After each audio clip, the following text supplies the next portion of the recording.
wabarakatuh. Hai, perkenalkan nama saya Ardia Pramesti dengan NIM 240210700122. Di sini saya sebagai mahasiswi UIN Raden Fatah Palembang, saya akan mewawancarai 3 narasumber remaja. Saya akan bertanya mengenai bagaimana sikap keberagamaan seorang remaja di kehidupan sehari-hari. Halo guys, jadi hari ini aku mau tanya-tanya sedikit nih sama temanku tentang bagaimana sih sikap keberagamaan seorang remaja itu. Yuk kita tanya-tanya. Halo Reza. Hai, Apa kabar? baik. Aku mau tanya-tanya, boleh nggak? Boleh dong. Aku mau tanya-tanya nih tentang sikap keberagaman seseorang. Nah, menurut Reza, seberapa pentingkah beribadah itu pada kita seorang remaja ini?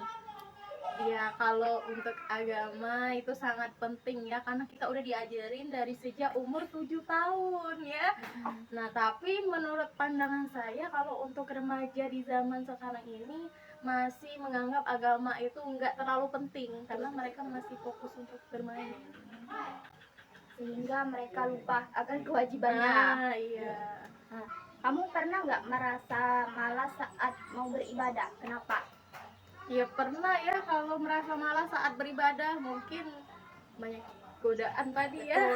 Yang pertama itu pasti godaan handphone. Karena saya juga pernah ngerasa kayak azan, Iya. terus lagi main HP, lagi asik-asik kayak mau sholat, disuruh sholat pasti bilangnya nanti-nanti, sampai kadang lupa, betul nggak? Betul. Terus nih, kan kita seorang remaja ini pasti banyak pergaulan di luar kayak itu. Nah, menurut kamu apakah pergaulan pertemanan itu sangat mempengaruhi sikap keberagaman seorang remaja seperti kita ini? Kalau untuk pertemanan, pergaulan itu pasti sangat mempengaruhi ya. Karena yang namanya teman kita mempunyai dua dampak nih, ada dampak positif dan juga dampak negatif. Kalau dampak positifnya nih, semisal kita berteman dengan penjual parfum, maka kita akan percikan wangi tadi ya. Kalau dampak negatifnya tadi, kita yang tidak nakal berteman dengan orang nakal, maka kita akan terpengaruh ikut nakal pula. Berarti sangatlah penting kita itu bisa membedakan yang mana yang baik dan mana yang buruk di dalam pertemanan. Nah, terus itu seandainya Reza melihat ada seorang remaja itu taat sekali beribadah, tetapi sikap dia ke orang lain itu masih jelek, bagaimana tanggapan kamu? Nah, itu kembali ke hablum minallah, hablum minannas. Dengan Allahnya bagus, dengan sesama manusianya tidak bagus ya. Namanya remaja itu masa peralihan dari anak-anak ke remaja. Nah, di situ remaja itu rasa emosionalnya belum terkontrol, jadi masih perlu bimbingan yang ketat biar agama, ibadah dengan sikapnya itu seimbang atau balance ya. Jadi adab itu lebih tinggi daripada berilmu tanpa akhlak. Betul. Baiklah, di sini saya bersama narasumber saya yang kedua yaitu Fajar Aditya Putra. Saya di sini akan menanya sedikit tentang bagaimana sih sikap keberagamaan pada seorang remaja itu. Apa yang biasa kamu lakukan ketika kamu sedang menghadapi masalah atau kesulitan? Itulah Mbak ya, kalau setiap masalah ataupun kesulitan itu setiap orang pasti mengalaminya dan setiap orang pasti menanggapinya caranya berbeda-beda.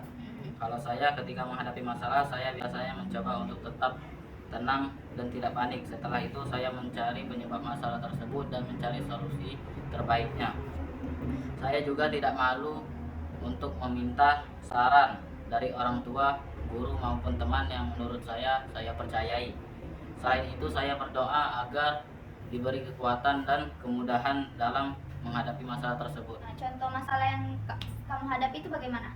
Contoh yang saya hadapi itu ketika saya mendapat nilai kecil.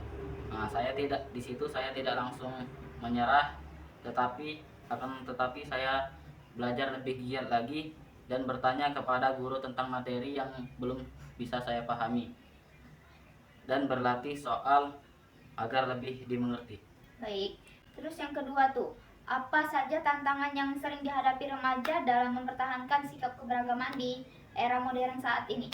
Tantangan remaja di saat era sekarang ini cukup banyak. Ya, betul. Seperti pengaruh media sosial, pengaruh teman, pergaulan yang kurang baik, rasa malas ketika beribadah, dan lebih sibuk dengan gadget atau hiburan. Selain itu, banyak remaja yang terpengaruh tren tanpa memikirkan apakah hal itu baik menurut agama atau tidak. Contohnya seperti apa tuh? Contoh, seorang remaja sering lupa sholat karena terlalu sibuk bermain gadgetnya atau media sosial. Ada juga yang ikut pergaulan bebas karena takut dijauhi oleh temannya. Oke, terus yang selanjutnya tuh bagaimana pandangan kamu terhadap pentingnya toleransi antara umat beragama di lingkungan yang sedang kamu hadapi sekarang ini? Menurut saya toleransi itu sangatlah penting Betul. dikarenakan dapat menciptakan kerukunan, persahabatan, dan saling menghargai. Walaupun berbeda agama, remaja tetap bisa hidup damai dan bekerja sama tanpa saling mengejek atau memaksa keyakinan orang lain. Contohnya, saat ada teman yang sedang beribadah, hendaknya kita tidak mengganggu dia di saat dia sedang beribadah. Contoh lainnya, saat kerja kelompok, walaupun kita beda agama, ya tetap saja kita harus semuanya tetap bekerja. Udah, gitu. Baik, terima kasih atas jawaban pertanyaan saya tadi. Baiklah, di sini saya bersama narasumber saya yang ketiga yaitu Nabila Utami. Di sini saya juga akan menanyakan bagaimana sikap keberagamaan menurut Nabila. Nah, menurut Nabila bagaimana cara kamu menghadapi pengaruh negatif di lingkungan agar tetap menjaga nilai keagamaan? Menurut saya, remaja bisa menjaga nilai agama dengan memilih lingkungan teman yang baik. Karena pergaulan sangat memengaruhi sikap seseorang. Selain itu, remaja juga perlu membiasakan diri untuk tetap beribadah, mendengarkan nasihat orang tua, dan mengikuti kegiatan yang positif. Kalau kita punya prinsip yang kuat, biasanya lebih mudah menolak ajakan yang tidak baik. Seperti apa tuh?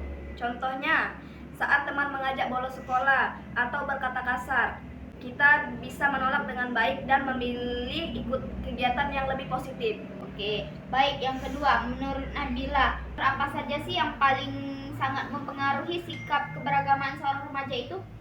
Ada beberapa faktor yang mempengaruhi sikap keberagaman remaja, seperti keluarga, teman pergaulan, lingkungan sekolah, media sosial, dan kebiasaan sehari-hari. Keluarga biasanya menjadi faktor paling penting karena di rumah remaja pertama kali belajar tentang agama dan sikap baik. Seperti apa itu? Remaja yang biasakan sholat berjamaah dan diajarkan sopan santun sejak kecil biasanya lebih mudah menerapkan nilai agama dan kehidupan dibandingkan remaja yang kurang mendapatkan perhatian agama di rumah. Terus nih, yang terakhir nih, bagaimana sih menurut kamu cara agar remaja itu lebih tertarik untuk belajar agama? Menurut saya, belajar agama akan lebih menarik kalau disampaikan dengan cara yang santai, tidak terlalu kaku, dan dikaitkan dengan kehidupan sehari-hari remaja. Selain itu, penggunaan media sosial, video, atau cerita inspiratif juga bisa membuat remaja lebih tertarik belajar agama. Guru dan orang tua perlu memberi contoh yang baik, bukan hanya menyuruh. Seperti apa itu contohnya? Contohnya, belajar tentang akhlak melalui video pendek di media sosial atau diskusi santai tentang cara menghormati orang tua dalam kehidupan sehari-hari. Baik, terima kasih atas jawaban dari Nabila tadi. Itu sangat membantu saya. Berarti saya itu bisa menilai nih bagaimana sikap keberagaman itu menurut Nabila. Baik, terima kasih. Sama-sama.